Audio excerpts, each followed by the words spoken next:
Malaysia continues to grow as one of the top business destinations in Southeast Asia, attracting global investments. First, choose the business entity, subsidiary, LHDN, branch office, or representative office. Search and reserve your company name using the MyCoID online portal. It's valid for 30 days. Submit the required incorporation documents to the Companies Commission of Malaysia, or SSM. Malaysia now uses a fixed fee for company incorporation, no longer based on share capital. Once approved, you'll receive your Notice of Registration. A certificate of incorporation is available upon request. Set up your office, appoint a company secretary, and register with tax and employment agencies.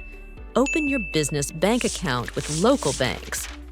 To work in Malaysia, apply for the Employment Pass. It's valid from 1 to 5 years, depending on your role.